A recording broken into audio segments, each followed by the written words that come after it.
Oke, kali ini kita bakal selami salah satu cerita paling dramatis dari 1001 Malam. Ini adalah kisah tentang kebaikan hati yang luar biasa, pengkhianatan yang menusuk dari belakang, dan sebuah keadilan yang jujur aja aneh banget. Kita langsung mulai dengan pertanyaan yang agak gila kan? Kenapa coba seorang wanita baik harus melakukan hal sekejam itu? Nah, jawabannya ada dalam kisah tiga orang bersaudara. Untuk ngerti ceritanya, kita harus kenalan dulu sama naratornya. Dia ini si bungsu dari tiga bersaudari. Kisahnya dimulai dengan warisan dan sebuah siklus kebaikan hati yang terus-menerus diuji. Jadi, ayah mereka itu meninggalkan warisan yang lumayan besar, 5.000 dinar. Si bungsu ini pinter banget mengelolanya. Beda cerita sama kedua kakaknya yang langsung menghambur-hamburkannya gitu aja. Dan disinilah kita lihat sebuah pola yang terus berulang. Dan jujur aja, agak bikin frustrasi. Coba lihat, kakak-kakaknya nikah sembarangan, suaminya ambil semua uangnya lalu kabur, akhirnya mereka pulang jadi pengemis. Dan apa yang dilakukan si bungsu? Dia maafin dan nampung mereka lagi. Dan ini kejadiannya bukan cuma sekali, tapi 2 kali. Si bungsu ini sebenarnya udah ngasih peringatan loh, sebelum pernikahan kedua mereka yang gagal lagi. Dia bilang gitu, tapi ya nasihatnya dianggap angin lalu aja. Nah, alur ceritanya jadi makin seru. Si bungsu akhirnya memutuskan mau melakukan pelayaran dagang ke Basrah. Dan karena baiknya dia, kedua kakaknya ini diajak juga untuk ikut.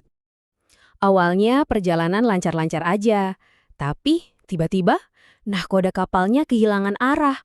Mereka tersesat, berlayar ke perairan yang sama sekali nggak mereka kenal.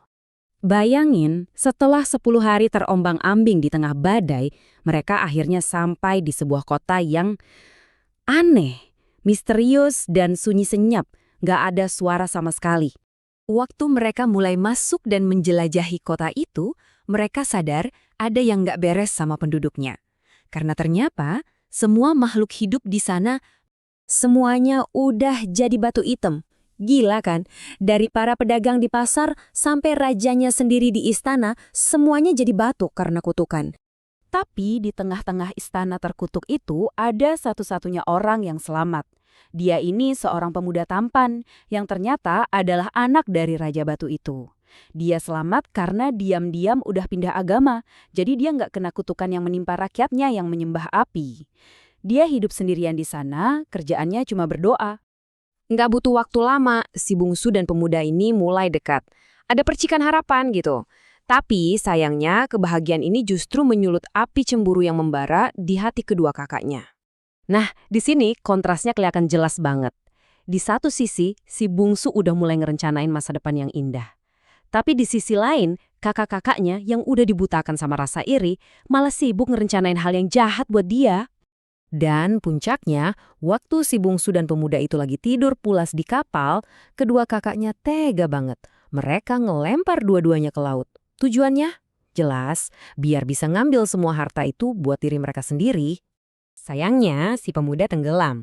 Tapi tokoh utama kita secara ajaib berhasil selamat dan terdampar di sebuah pulau terpencil. Di sanalah takdirnya bakal berubah total karena sebuah pertemuan yang gak disangka-sangka. Oke, sebelum lanjut kita perlu paham dulu konsep jin ini ya. Dalam mitologi Arab, jin itu makhluk gaib yang sering banget digambarin punya kekuatan sihir yang luar biasa. Jadi ceritanya gini, waktu dia terdampar, dia lihat ada seekor tupai lagi dikejar-kejar ular. Tanpa pikir panjang karena kasihan, dia ambil batu dan bunuh ular itu. Anehnya, setelah itu si tupai tiba-tiba numbuhin sayap terus terbang pergi. Nggak lama, muncul seorang wanita yang ngaku kalau dia itu si tupai tadi, seorang jin yang baru aja diselamatkan dari musuhnya. Jadi tindakan kecilnya tadi ternyata nyelamatin nyawa seorang jin. Nah, sebagai balas budi, jin yang diselamatkan ini sekarang mau menunjukkan kekuatannya.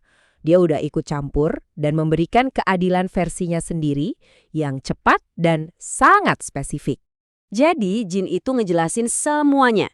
Soal harta karun, udah aman di rumahmu. Kapalnya, udah kutenggelamkan. Kekasihmu, tenang, dia selamat dan lagi nungguin kamu. Dan soal kakak-kakakmu, mereka udah kuubah jadi 2 anjing hitam.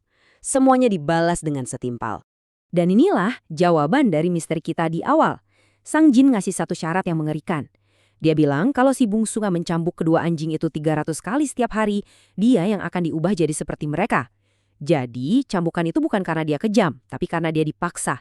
Itu adalah kutukan yang harus dia jalani biar bisa tetap hidup. Jadi, ceritanya berakhir di sini.